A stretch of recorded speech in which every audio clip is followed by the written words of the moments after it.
नमस्कार। अब तक आप सभी कोविड-19 के सामान्य और हल्के लक्षणों से अच्छी तरह से वाकिफ हो चुके होंगे, जिसमें बुखार, सूखी खांसी, गले में खराश, मांसपेशियों में ऐंठन और थकान शामिल है। लेकिन अब आपके लिए ये जानना बेहद ज़रूरी हो गया है कि सिर्फ हल्के लक्षणों के अलावा भी बहुत कुछ है।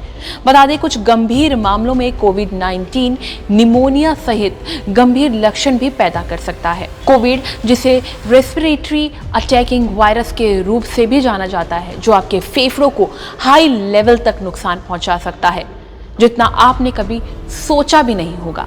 और इस तरह के हमले से फेफड़ों के अंदर तरल पदार्थ यानी लिक्विड फॉर्म का निर्माण हो सकता है, जिससे निमोनिया हो सकता है। बताते हैं, कोविड रोगियों में इस विशेष प्रकार का निमोनिया जो कोविड वायरस के कारण हो रहा है। आइए जानते हैं हमारे हेल्थ एक्सपर्ट से कोविड निमोनिया के बारे में। आखिर ये कोविड निमोनिया है क्या? देखिए, कोविड निमोनिया कोई नई चीज नहीं है। पिछले 3 सालों में और हमने 2021 में तो बहुत ज्यादा देखा है इसको, जब डेल्टा वेव आई थी। तो आजकल हम चूंकि कोविड के केस थोड़े बढ़े हैं, तो हमारा डर दोबारा शुरू हो गया है कि कोविड निमोनिया कितना आएगा। हालांकि अभी तक कोविड निमोनिया बहुत ज्यादा नहीं देखा गया है। कोविड निमोनिया में क्या होता है, पेशेंट को एकदम बहुत ज्यादा तकलीफ, बुखार के साथ साथ, तेज बुखार के साथ साथ, जुकाम के साथ साथ पेशेंट को सांस में बहुत घुटन आनी शुरू हो जाती है और उस घुटन से उसको लगता है कि मेरी छाती बिल्कुल बंद हो जाएगी, चोकिंग शुरू हो जाती है। तो इसलिए पेशेंट थोड़ा सीरियस भी होता है और हमें पेशेंट की मदद जल्दी करनी चाहिए। इतना ही कि कोविड में खाली तेज बुखार आएगा और कफ एंड कोल्ड होगा।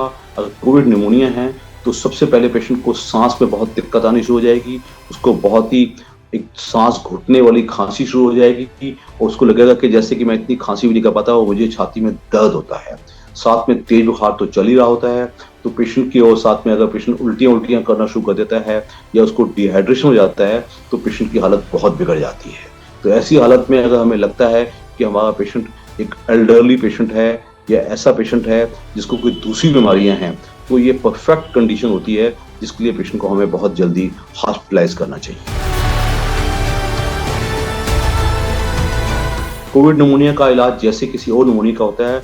निमोनिया का मतलब होता है कि सांस की नलियों में सूजन आ जाना। अगर ऐसी सूजन आ जाती है सांस की नलियों में, वो पेशेंट को बहुत घुटन हो रही होती है, तो पेशेंट को हमें एक तो हमें उसको एंटीबायोटिक अच्छे से देना चाहिए, जो कि हमें आईवी देने पड़ते हैं, और दूसरा पेशेंट को हमें नेबुलाइजर के थ्रू ऐसी दवाइयाँ दी जाती हैं जिससे उसकी सांस की नलियाँ थोड़ी खुलती हैं। और तीसरा, अगर पेशेंट का SpO2 यानी कि ऑक्सीजन कम चला जाता है, तो हमें उसकी ऑक्सीजन की जरूरत भी पड़ सकती है। जैसे कि मैंने पहले ही कहा, अगर ऐसा पेशेंट यंगिश है तो हम उसको घर पे मैनेज कर सकते हैं। अगर पेशेंट ऐसा एल्डरली है या जिसको कोई दूसरी बीमारियां हैं जो कि इम्यून कॉम्प्रोमाइज वाली हैं, ये बेहतर होगा कि पेशेंट को जान बचाने के लिए हमें एडमिट करवा दिया जाए हॉस्पिटल में, वो बेहतर होगा।